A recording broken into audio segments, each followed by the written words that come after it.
मुख्य प्रवाहात आणण्यासाठी पोद्दारेश्वर राम मंदिराच्या ट्रस्टने देखील पहल केलेली आहे आणि यावर्षी जे आहे पहिल्यांदा त्यांना त्यांची झाकी या शोभायात्रेत देण्याची परवानगी देण्यात आलेली आहे। 61व्या नंबरवर त्यांची झाकी असणार आहे। काय सांगाल, तुमचा खरं तर पहिले परिचय द्या आणि काय सांगाल कशी ही झाकी असणार? नमस्कार, माझं नाव मोहिनी आहे आणि मी मिशन विश्व ममत्व फाउंडेशनमध्ये आज PRO म्हणून मी काम करत असते।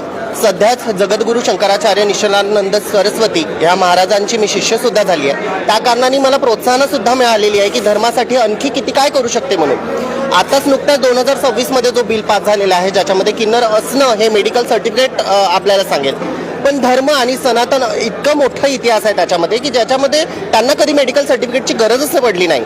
तर आज कुठे ना कुठे ज्या रॅलीमुळे किंवा या झाकीमुळे मला हा संदेश देण्याचा एक कुठेतरी विचार सुचला की ज्याच्यामध्ये दाखवू शकतो की माणूस होणं हे कुठलं मेडिकल सर्टिफिकेट नाही जातो। शेवटी किन्नर हा जो समुदाय आहे हा व्यक्ती आहे, एक मनुष्य आहे, त्याला पण रक्त हा लालच कलर आहे। आणि आपल्या झाकीमधून एवढा संदेश द्यायचा आहे की आमची जी यल्लमा देवी आहे ती नर नारी स्वरूप आमचा गुरु पिता आणि पती सुद्धा आहे। तर तो आम्हाला जेव्हा जवळ करू शकतो तर हा समाज एका देवी स्वरूपाला नतमस्तक होतो, तेव्हा मग आम्हाला का स्वीकारत करत नाही किंवा मुख्य धारापासून आजही आम्हाला का वंचित केलं जातं। तर तो एक प्रकारे आम्हाला संदेश द्यायचा आहे। आणि जे धर्म परिवर्तन होत आहे कुठेतरी त्याच्यावर पण थांब राहिली पाहिजे। जो स्वधर्म आहे त्याच्यापर्यंत आपण ते गोष्ट केल्या पाहिजे। जे सनातनी आहे ते सनातनी, ते जे स्वधर्मी आहे ते स्वधर्मी आणि आपलं काम केलं पाहिजे बा, हा संदेश आम्ही जोगती समाजाकडून देतो आहे। काय कारण आहे की एवढ्या मोठ्या प्रमाणात धर्म परिवर्तन होत आहे किन्नर समाजात?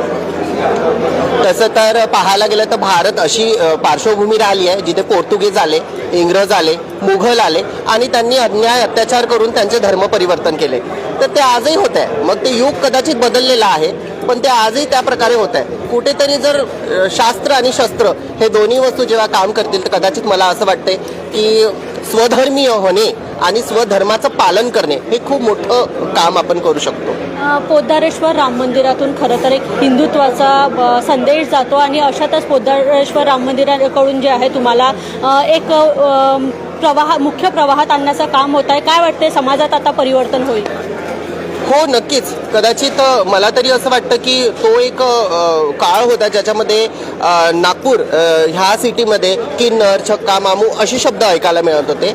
आता सध्याच्या परिस्थितीमध्ये गेल्या महाकुंभ मेळ्याच्या पण नंतर आणि जेव्हापासून या पार्श्वभूमीमध्ये मी जेव्हापासून आलेली आहे, जेव्हा पोद्दारेश्वर राम मंदिरनी आम्हाला जागा दिली होती मागच्या वर्षी की बाबा तुम्ही तिथे उभं राहून प्रभू रामचंद्राचं नामस्मरण करू शकता, तर ज्याच्या कारणाने आमच्या नागपूरमध्ये आता सगळेजण आमची अशी ओळख झालेली आहे की नाही बाबा हे देवदासी परिवार पण असतो, ज्याच्यामुळे ते आम्हाला ओळख मिळाली। ज्याच्यामध्ये मोहिनी किंवा हिरा जोगती म्हणून आहे माझ्यासोबत, तिला एक ओळख मिळाली की बाबा ह्या क्षेत्रामध्ये किन्नरांमध्ये हाही सुद्धा घटक आहे, हाही सामाजिक तत्व आहे जो आज नागपूरवासियांच्या समोर दिसतो आहे।